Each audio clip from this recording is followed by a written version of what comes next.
You're listening to the Hayek Program Podcast. This podcast includes audio from lectures, interviews, and discussions from scholars and visitors of the F.A. Hayek Program for Advanced Study in Philosophy, Politics, and Economics at the Mercatus Center at George Mason University. To learn more about the Hayek Program, visit ppe.mercatus.org. Good afternoon, all.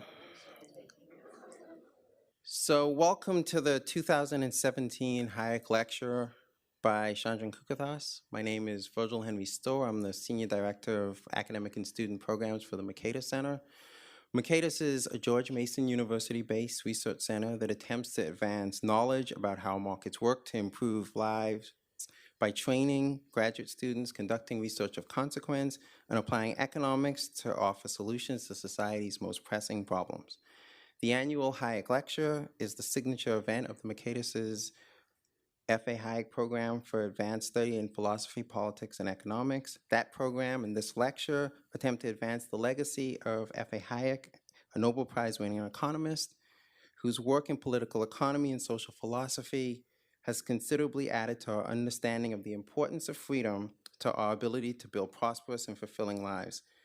It's deeply fitting that Chandran is delivering this year's Hayek Lecture. Chandran's first book, Hayek and Modern Liberalism, is a critical but important text in the development of Hayekian social philosophy. Likewise, Chandran's The Liberal Archipelago is a modern classic in classical liberal thought and is a robust defense of both liberalism and multiculturalism. Chandran is the chair in political theory and the head of the Department of Government at the London School of Economics. Please join me in welcoming this year's Hayek lecturer, Chandran Kukathas.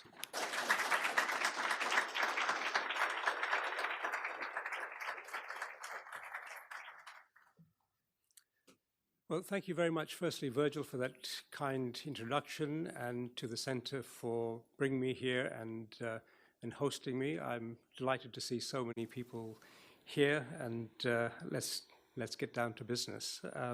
So the title of my talk is Immigration and Freedom. So maybe I should just begin by saying what the take-home message is. One often hears an argument in favor of restricting or controlling or limiting immigration, which says something like, it's important to protect our values. We need to control immigration in order to protect the values that are important to a modern liberal democratic society in particular. And I want to say, yes, that is the issue. It's protecting our most important values. And I think the most important of these values are freedom, and to that extent also equality, because without some kind of equality, freedom is just a privilege. So we want freedom for everyone. That's what a liberal democratic society means. But what I also want to suggest is that immigration control is the danger to freedom. It's not immigration that's the worry, it's the control. The basic message of the talk I want to present is to suggest that it's the attempt to control outsiders that's the danger, because you can't control outsiders without controlling insiders. What immigration control is about, ultimately, is not the control of immigrants, it's the control of citizens and residents. It's about the control that's exercised over ourselves. And this, I want to suggest in this talk, is something that we should be much more concerned about. But in order to understand this, I think what we need to do is to take a little stock to try to understand a few of the components of the argument about immigration. I think beginning, perhaps, with the thought that when we're bringing in people into a society, what we're bringing in are not factors of production, we're not bringing economic units, we're bringing in people. Now, we often miss this because so much of the discussion about immigration is about markets, they're about labor markets in particular. But in fact, people come in to any society with a certain amount of baggage. They come in not as units of production, they come in as human beings. They have families very often, either with them or back from where they've come. They have ailments, they have aspirations, they make connections with people, they fall in love. All of these things matter. But too much of our discussion of immigration talks about immigrants as if they're a natural kind, and this natural kind is simply an economic unit. But they're not natural kinds. They're human beings, and the way in which we categorize them depends very much, in fact, on political circumstance. The definition of an immigrant is, in fact, a political definition, just as the definition of a boundary is also a political definition, as I'll try to show shortly. These two things, which we think are independent variables, are actually not. They're interrelated. What is an immigrant depends on how one thinks about the border or the boundary. What is the nature of the border or the boundary depends upon how we think about the units, if you like, that cross or traverse it. So these things are very, very under-theorized, I think, in discussions of immigration. And this is one of the things that I would like to correct. So the talk I'm giving to you today is a kind of distillation of a book I'm in the process of writing. It's a long process because I'm also a head of department, which means that time is a little precious. So this should have been done many years ago, but thanks to cooperative colleagues, I've extended the joy of writing it. But the book is really divided into two parts. In the first part, what I want to do, and this will be the first part of the lecture, is say something about why immigration is something that raises the question of freedom. And I want to show how it is that immigration control poses a danger or a threat to individual freedom for people within a society. In the second half of this lecture and of the book, I want to consider the response that says, well, that may be the case. Perhaps it is a problem for freedom, but it's worth it because there are gains to be made from controlling immigration. Economic gains, perhaps, or cultural gains, or gains in terms of self-government. And I want to show in the second half that these gains are, at best, illusory. But let me begin with the first part of the discussion by talking about the case for thinking that immigration control is a danger to freedom. And I should begin in that regard with some definitions, or at least addressing some definitional questions, because I've said at the outset that the question of what is an immigrant or what is migration is under-theorized in our examinations, in our analysis. So let me start with this question of what exactly is an immigrant. And the first thing that I wanted to say, and just repeat what I said before, is that this is not a natural kind. You can't identify an immigrant by just looking at someone. Being an immigrant is a matter of the kind of status that you've got. It's, to some extent, a matter of the kinds of rights that you've got or the entitlements that you have. Here's what the UN definition of an immigrant says, roughly. It says that you're an immigrant if you live in a country not of your own origin for more than 1 year. Okay? The British understanding of immigration is very, very similar, although they don't have an actual definition of immigration anywhere. But when they try to assess the amount of net immigration to the UK, they use this general understanding. But why 1 year?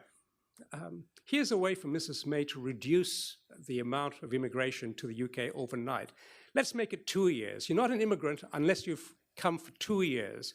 If that's the case, well, there are a lot more people who will simply be categorized in some other way as tourists or students.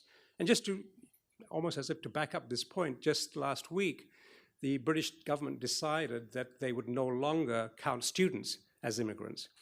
And this had the very salutary effect of dramatically reducing the immigration numbers, which they've been trying to bring down unsuccessfully for years. They set this target of 100,000 per year, and they were going up well over 300,000. Now, they just stopped counting the students, and things look a lot rosier. But there isn't a single fewer person coming to the UK as a result of this. So the definition is a matter of politics. It's a legal matter, but it's a political matter as well. How you categorize someone is entirely a matter of your preference. Because if you want to categorize a tourist as an immigrant, you could. Someone coming for a day could be an immigrant. Or if you want to say, go to the other extreme, you're not an immigrant unless you really die here. Okay, that would be one way too, and that would really cut your numbers. So how do you decide what is the number you're going to use? There isn't a way. I mean, you know, it comes into the category of we make stuff up. And of course, this is not to say we shouldn't do it, because there are all kinds of reasons why we need to devise categories and count things. But in this particular case, one has to be wary, because numbers are extremely dubious and extremely misleading.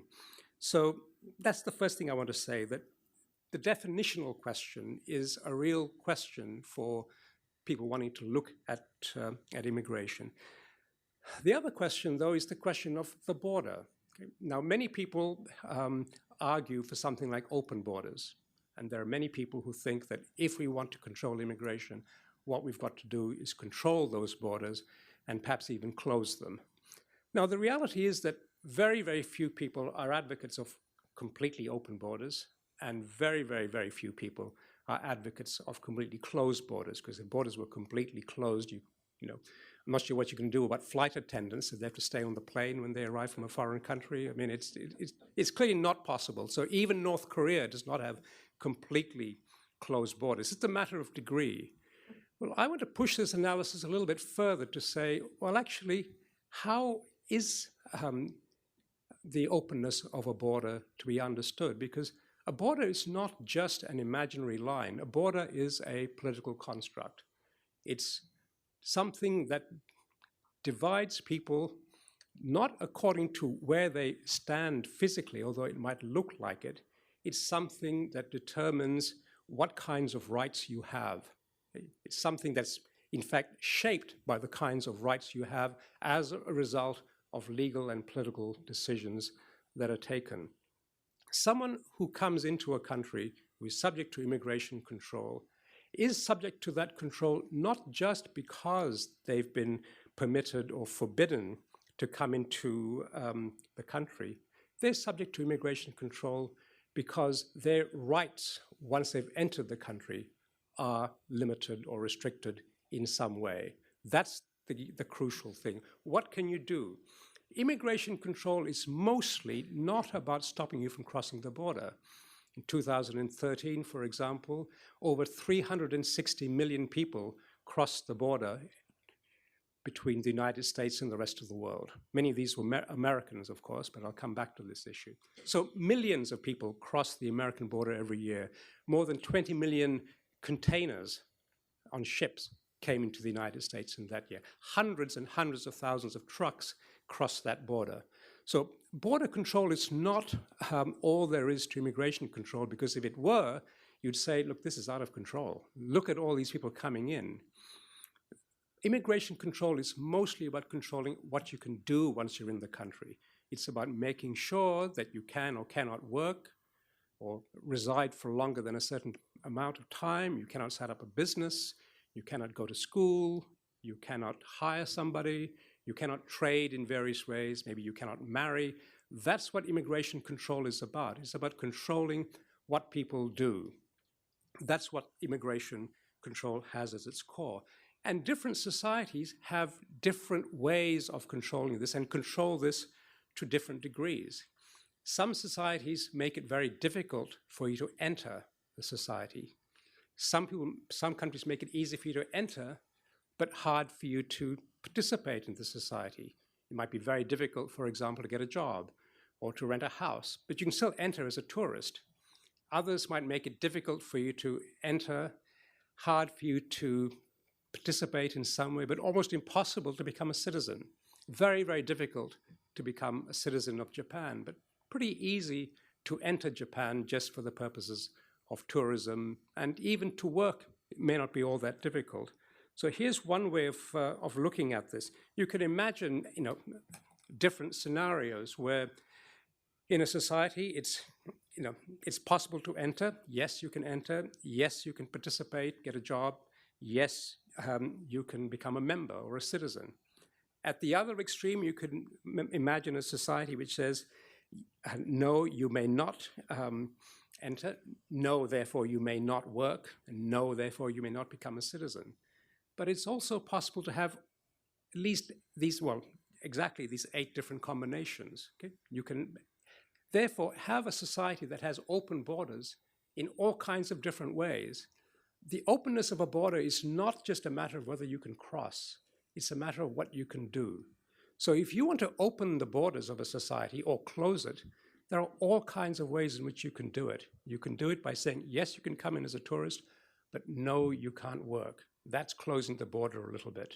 But if you say you're already here and you're allowed to work 20 hours a week as a maximum, which is the case for many students, that's a little bit of an opening of the border. Let's make it 20 hours and 20 minutes. Well, to my way of thinking, this is opening the border a little bit. Or if you say, yes, if you come, you can work 20 hours a week, and if you're married, your partner can as well on your visa. That's opening the borders up a little bit more. Because the opening of the borders is not just about crossing the border, it's about what kinds of rights you have to work or live or open a bank account or participate in various ways.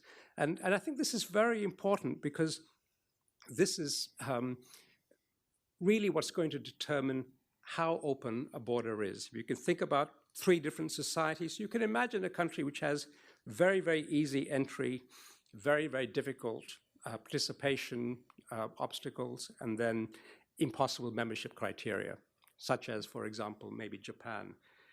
You can imagine a very different combination where it's hard to get in, very hard to get a right to work, but then once you're there, they're all too happy to allow you to become a citizen. Australia is a case like this. Okay? It's difficult to get into Australia because you need a visa, even if you're British. John Blundell, a good friend who passed away recently, a good friend of Kukathas and IHS, told me once that he, on a visit from New Zealand returning to the UK, stopped off in Australia and thought he'd spend a few hours in Sydney and was told, no, you haven't got a visa. And he spent 12 hours in a very, very nice airport in Sydney because, even the Brits were not allowed in Australia, probably especially the Brits, but in any case, So the nature of the border is dependent upon not, the ease of crossing. It depends upon the kinds of rights that you've got. In Australia, once you've crossed the border and come with a visa that allows you to work and you stay for a few years, they really want you to become a citizen. I mean, they really put pressure on permanent residents to become citizens. Interestingly, the ones who are least likely to become citizens are the Brits. I mean, they've been staying there for years without taking up citizenship, whereas the Cambodians and the Malawians and the French, if they move to Australia and work and stay, they become citizens very quickly. But the Brits just somehow, maybe they've had John's experience at some time, back in the past. So if you think about immigration and what it means and what immigration control means, it really means controlling what people do. It means that the openness of a border is not dependent upon the ease of crossing. It depends on the kinds of rights that you might have. Which brings me then to the more broad question of immigration control. What is immigration control? It's about controlling not just border crossing, but the kinds of rights people have, determining what kinds of things people may and may not do. And in this case, the point I want to make is that if you want to control what immigrants and would-be immigrants do, the controls you have to exercise are ultimately not simply controls on would-be immigrants, but controls on citizens. Now, why is that the case? Well, if you want to control immigration, what you want to control, as I've said, is not just entry, but participation, residence, involvement in the society more generally. You want to make sure that the hotels are full, but you want all your neighborhoods nice and quiet because people are just coming there as tourists and then leaving. You don't want them to work. You don't want them to set up business. You don't want them to, stay for longer than they're permitted. There are all kinds of things you want to stop them from doing. You want to stop them from doing all kinds of things. Now, the problem is that in a free society, at least, your citizens are generally going to be pretty uncooperative because, as we know, people are all too ready to hire people, to teach them, to let them enroll in school, to trade with them in various ways, to sell stuff to them, to rent properties to them, to fall in love with them, even the Brits. So, it's a problem for anyone wanting to control immigration that you've got essentially a recalcitrant population. Now, they may have all kinds of motives for being recalcitrant. They may want to hire people because the labor is cheaper, or they may have more noble motives. Churches, for example, are always keen to welcome refugees, to help the distressed, and so on. But if you're going to control immigration, it's not those who've been turned away at the border that are the problem. It's those who might have entered. And to control them, you have to control your own citizens. You have to stop them from trading with them. You have to stop them from hiring them. You have to stop them from renting to them. And this is really what immigration control amounts to. And the more seriously you try to control immigration, the more seriously you will have to control all these aspects. You'll have to regulate your employers. But if you regulate your employers, you'll have to establish institutions and bureaucracies and police to monitor them, because if you don't, they will find ways around this. But then it gets more difficult, because if even after doing this, you find that people are still interacting and engaging with other people from abroad, you may have to look for tougher ways of controlling this. Maybe what you'll have to do is, as the Prime Minister of Great Britain put it, find ways of controlling the internal borders of a society. Here's what David Cameron said: "Since I've become Prime Minister, we have made it harder to get a driver's license, to get a bank account, to get a council house. We've removed more people. All of these actions, the internal border matters, as it were, as well as the external borders." He couldn't have made my point better.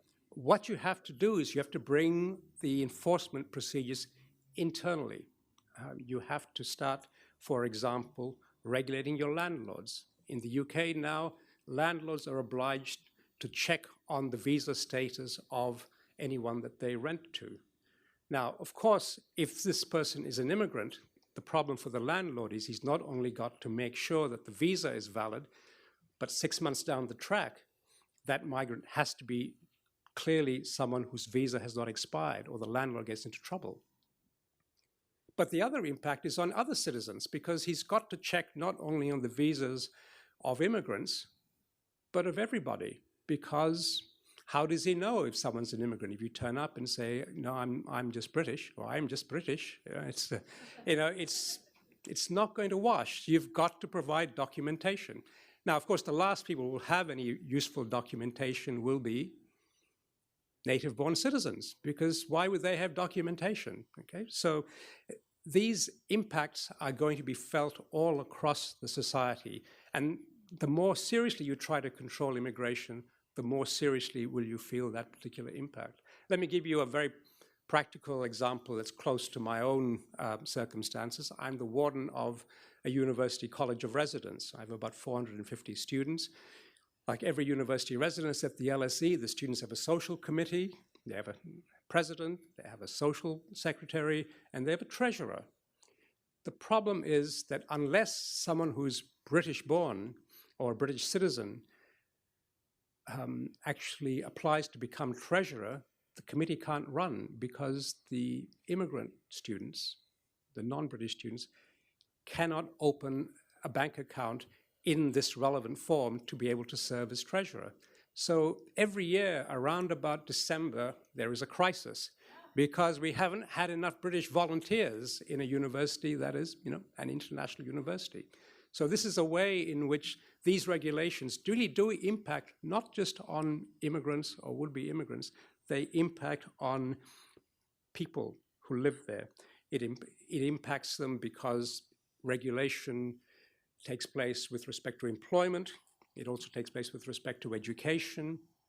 And more broadly, what it creates is a society in which surveillance becomes the norm. For example, in the UK, just a few years ago, London Metropolitan University found itself actually suddenly unable to admit any more students, because it had been in violation of the visa regulations, which stipulated that they must keep vigilant records of their students. That is to say, keep records of attendance and report this back to the Home Office.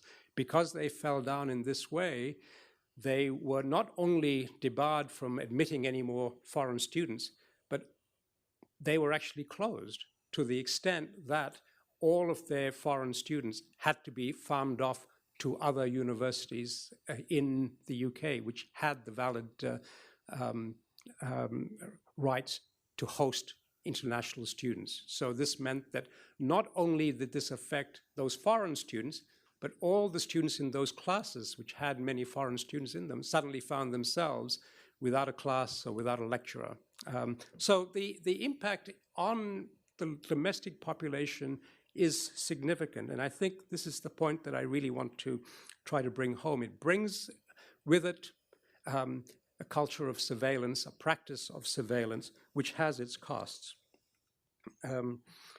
Here's an analogy I sometimes made to try to account for what this means. And this is something I call the apartheid analogy. Now, just to be clear, I'm not trying to suggest that any country that has immigration controls of any sort is like apartheid South Africa. Far from it. Like any analogy, it's limited, but I think it's instructive. So under apartheid, South Africa tried to keep the black population separate from the white population. The problem was, in part, that they needed workers. Okay? They didn't need people, they thought, they just needed workers. As one of the commissioners in the history of South African political development noted many years ago, a man cannot go without his wife and children and his goods and chattels onto the labor market. He must have a dumping ground. Every rabbit must have a warren where he can live and burrow and breed, and every native must have a warren too. The problem was trying to make sure that that warren was outside of the society, because if you kept it outside, this was inconvenient, not just for the workers who were coming in to work in the white areas, but also for white people, because that meant that people had to go home by a certain amount of time. And by 6 o'clock, there was no one there to help with industry in the home and so on. So laws were passed to allow them to come in and stay, but in ways that limited their capacity to interact with people. Separate facilities, characteristic of apartheid South Africa. But then the problem was, how do you keep control of these people? Because they might end up interacting with the white people, who, again, like any population, is full of recalcitrants who won't obey the law and will start interacting with people inappropriately, hence passing of laws that forbade intermarriage and so on. But then, once you brought in past laws that required black people to indicate that they had the legitimate right to travel and they could be stopped at any time, you then find yourself in a situation where, well, that was not going to be enough, because what do you do about the white population that's not compliant? So eventually what you needed was pass laws and other forms of restriction on white behavior to make sure that they also were compliant with the law. But then even that was not enough, because then the population starts getting testy about this, or at least some parts of it. So you bring in more and more regulation and surveillance and restrictions to try to make sure that the white population is itself compliant with the laws of apartheid. And even that's not going to be enough, because they might resist this. So what you needed was also then the fomenting of an ideology of apartheid. You needed to now convince people that this was the right way to see the world. You needed propaganda to try to make people buy into the whole apartheid story, into the ideology of apartheid. And this is simply a consequence of trying to control the labor market. This is what it all comes down to. And you think you can do so just by treating people as if they're units of production, but you can't. Neither the outsiders nor the insiders are like that. They're human beings. They behave not like the man of system thinks, as pieces on a chessboard. They behave with their own laws of motion. So if you want a very nice kind of account of some of this, I strongly recommend the movie of a few years ago called Sugar Man, but I won't say too much of it. Some of you may have seen it, but it gives a very, very nice account of the development of this kind of surveillance in apartheid South Africa, in a world in which the white population was itself, to some degree, controlled and surveyed in order to perpetuate a certain kind of ideology that wanted to keep people apart. So that's one of the concerns that I have about immigration control, that it's restricting of freedom in a very, very significant way. But there's another aspect to it that I think also bears examination and discussion, and that's the implication of immigration control for equality and the rule of law. Now, the problem here is that once you start trying to control immigration, and you have a recalcitrant population, what you need to do is to resort to the legal process in order to try to limit and control both your own population as well as the population of outsiders. You need to do various things. You need to control and surveil your employers, for example, but you may also need to start deporting people if they're non-compliant. And here the problem is that doing this is going to be extremely resource intensive. And the more seriously you try to control immigration, the more resource intensive it's going to become, the more people you'll need to be involved in this, but also the more you will clog up the courts, the police forces, the bureaucracies in order to deal with all of this. Now, the first danger that comes with this is that when you find that you haven't got the resources to do this through the law, is that you will look to find ways of going around the law to achieve your objectives. Whenever you are driven by policy with particular end goals and you find that you cannot meet those goals, one of your first temptations will be to find ways around the law. And this is simply what has happened throughout history when we look at immigration control. Let me just give you one very, very dramatic example, thinking about citizen deportations. Between 1930 and 2005, the United States deported 2 million people, 1 million of whom were American citizens. They were not outsiders. They were not people who were illegal entrants. They were American citizens, many of them just native-born Americans, many of them who had been Americans going back several generations. The reason they were deported, for the most part, is that when various attempts were made to bring down the rate of immigration or to deport, in particular, Mexican people, the government launched a series of sweeps, particularly in the 1950s, known by the name of Operation Wetback, not a term you would probably use today. Now, the consequence of this was that various police units and state bureaucracies were under great pressure to meet their own targets, so they sent sweeping operations throughout various communities and picked up people who looked like they were illegal immigrants and deported them, mostly to Mexico.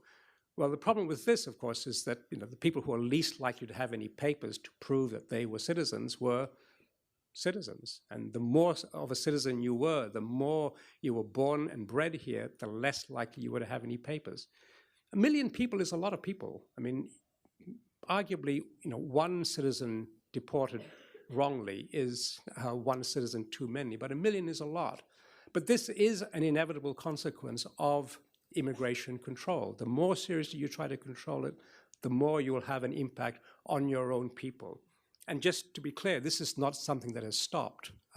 There is still, on a continuing basis, the deportation wrongfully of American citizens to countries, in many cases, they've never been to. They've been mistakenly sent back somewhere else that they have no idea about. This is not peculiar to the United States, incidentally. It's happened in Australia, in Britain, and in many parts of the world. So one of the casualties of immigration control is inevitably going to be the rule of law. The pressure to meet immigration targets has everywhere led to the rewriting of legislation, the pressuring of courts, the pressuring of police to act in ways that get around the legal process in order to achieve particular objectives. Now, immigration control isn't the only area of the law where this might be the case, but it's a very important one, and I think it's one that we really ought to be aware of and take very seriously. Now, all of that said, someone might say, well, okay, we understand that there are these risks that come with immigration control, but nonetheless, we need to control immigration because there are at least significant benefits to be had from controlling immigration.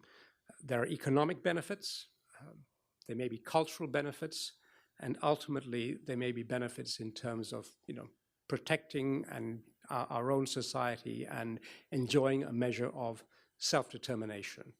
Do any of these arguments stand up?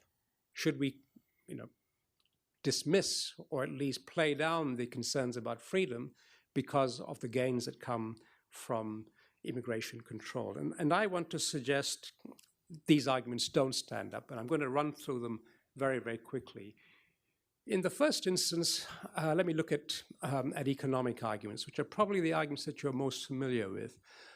Here, the arguments are firstly that immigration control is important because the economic benefits of reduced immigration are significant and perhaps outweigh any losses that you might have economically. Here, I think the general consensus among economists who study immigration and labor markets is that this just does not stand up. Now, this is not to say that it's uncontroversially the case that immigration brings with it enormous benefits. Okay?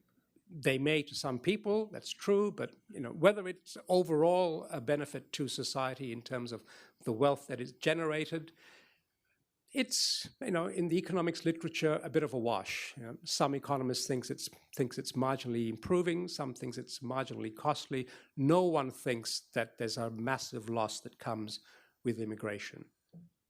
But what is more often argued is that immigration has deleterious effects for certain groups within society, in particular for the poor, those who are outcompeted for work by immigrants, and especially those who are on the lowest rung of the ladder. I think this is an argument that needs to be taken a bit more seriously, but there are two responses here that I think are important to make. One is an argument that Brian Kaplan, I think, has made very effectively, that, okay, well, if there is a small group of people who are disadvantaged by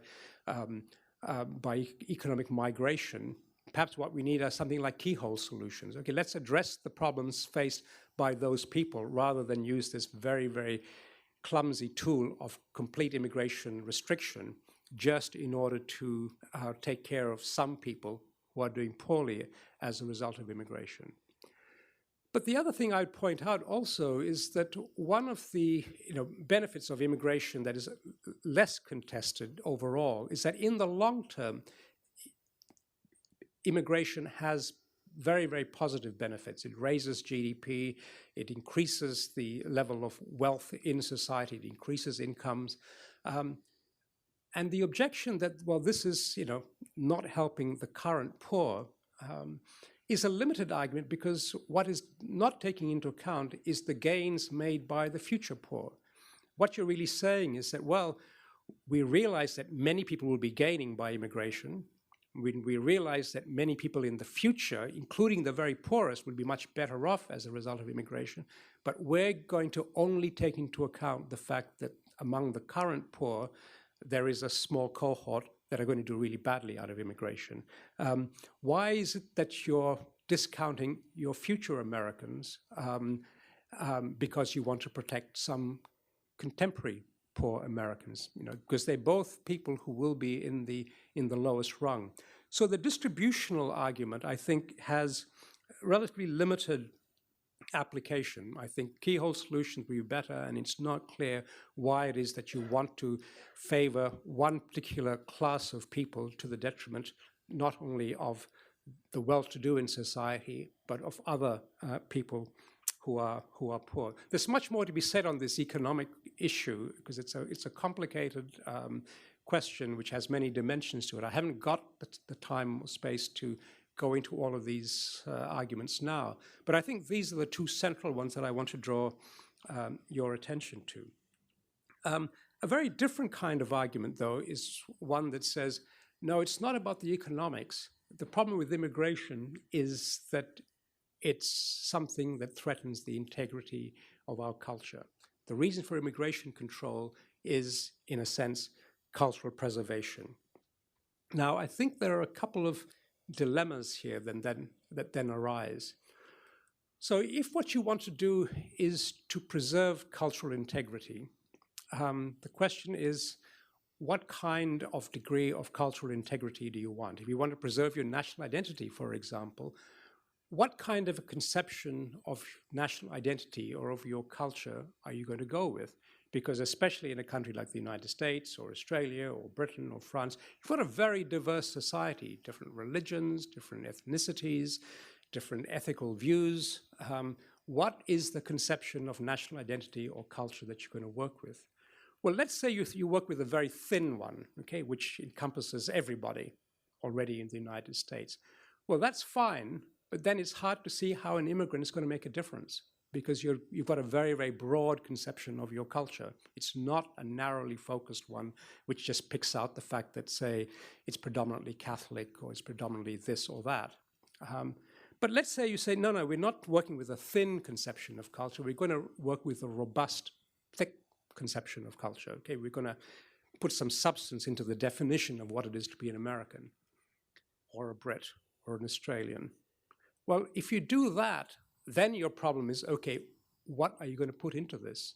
If you're going to say, well, it's, we are fundamentally a Protestant country, an argument that was made, for example, by Samuel Huntington about 10 years ago in his book on immigration called Who Are We?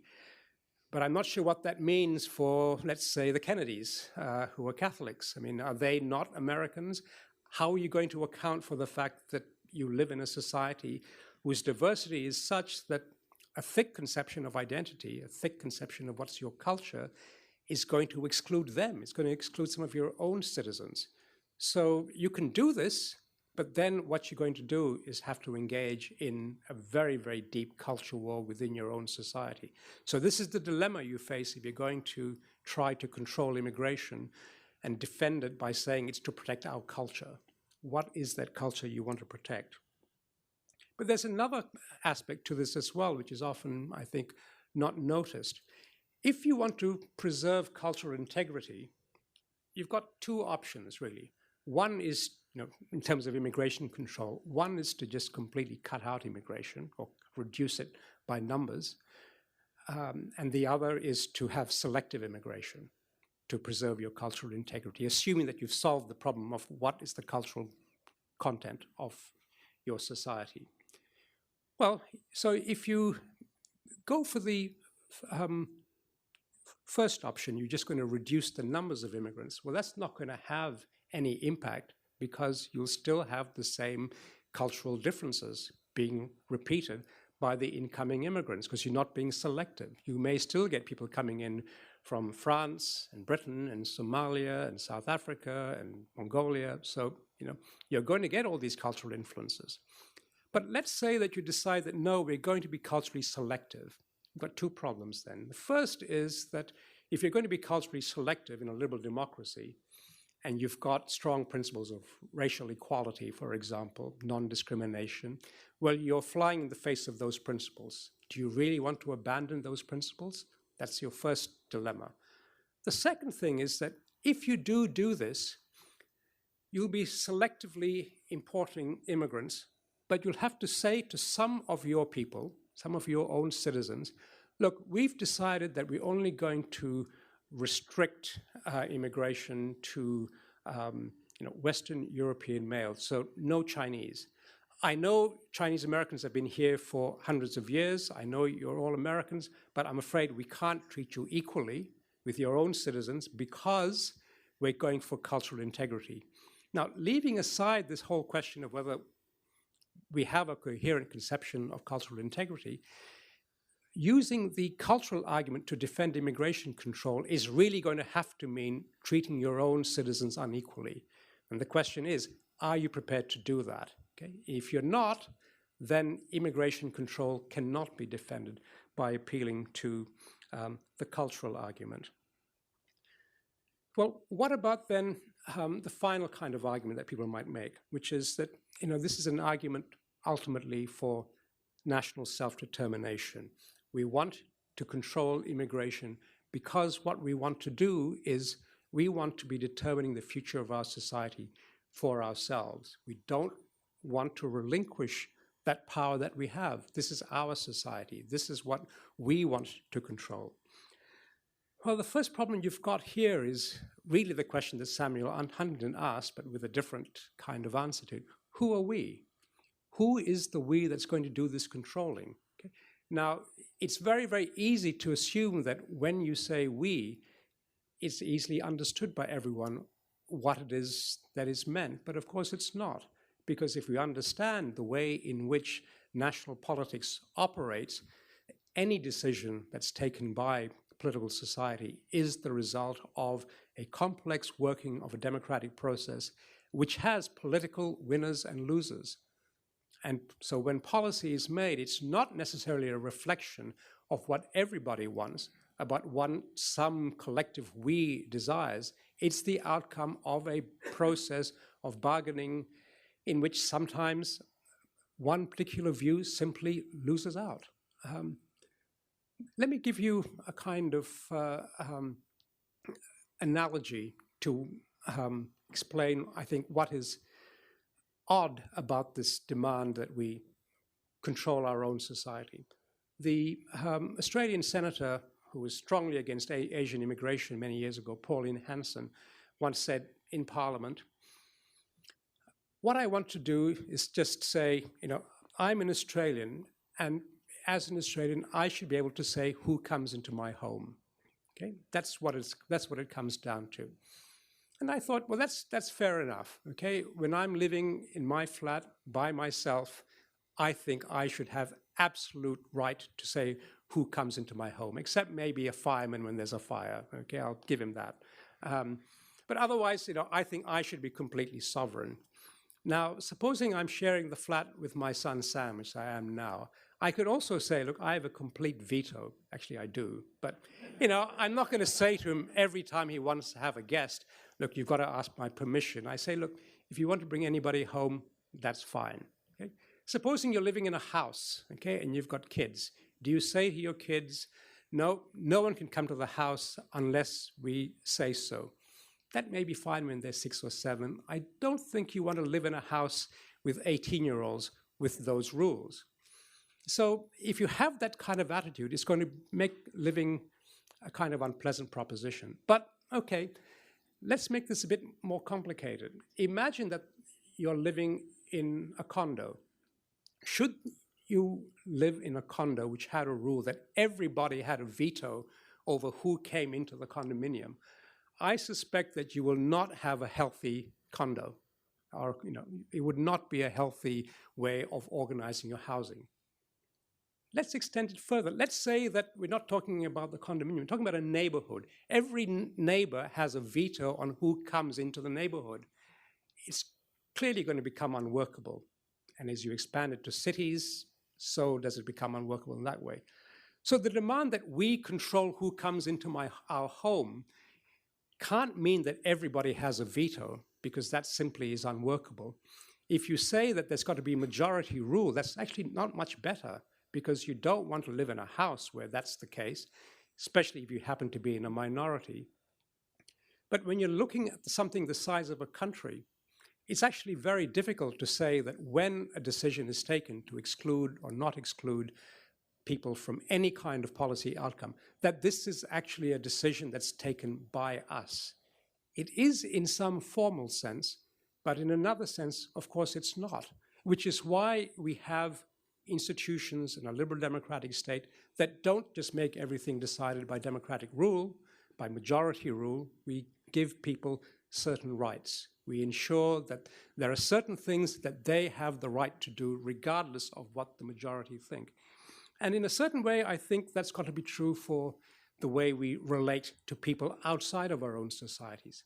We need to live in a society where those of us who want to relate to people outside are able to do so without having to turn and ask for permission from our neighbors, even if they say that we need to do this in the name of self-determination.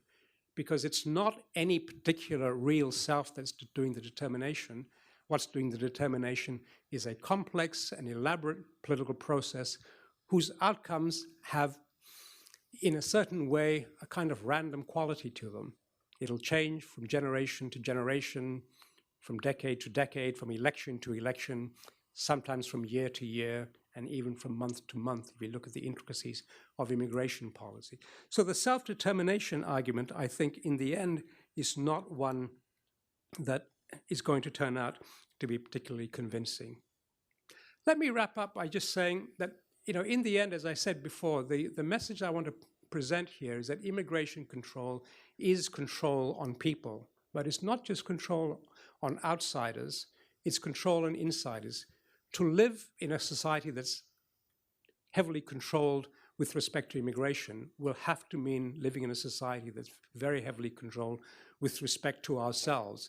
And one has to ask that if we're creating a society in which we find ourselves so heavily controlled, why would you call this self-determination? It seems to me it's anything but that. This is not really an ideal that one ought to be convinced by. In the end, I think what we see in the political world today, and perhaps this has been true for many hundred years of history, is a world in which there's a certain tension between the state on the one hand and what we could call civil society on the other. Now, these two aspects of our existence have very different imperatives.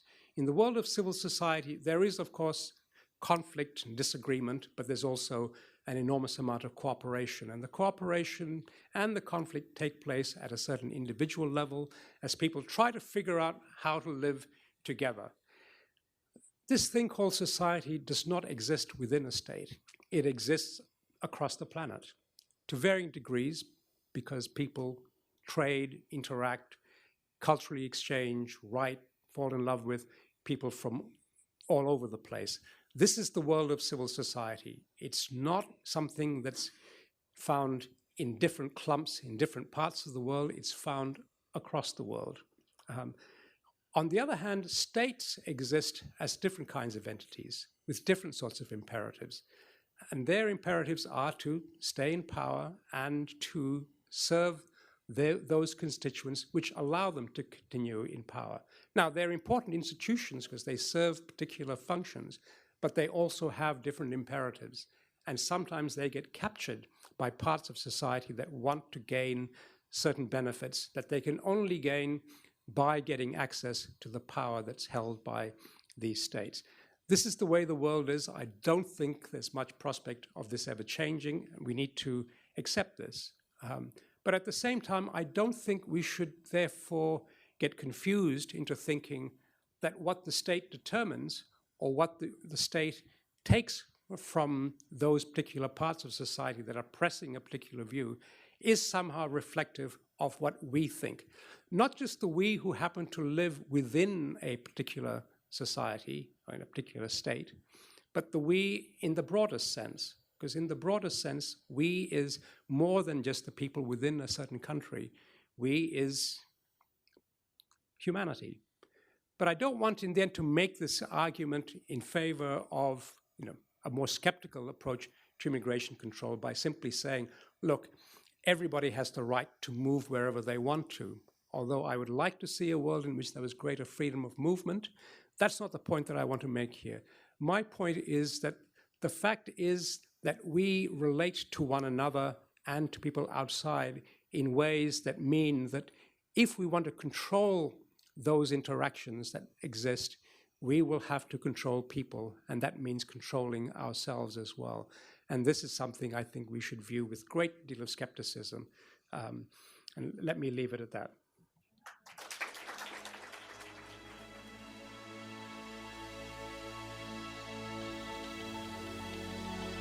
Thank you for listening to the Hayek Program Podcast. To learn more about the research, scholars, and work of the F.A. Hayek program, visit ppe.mercatus.org.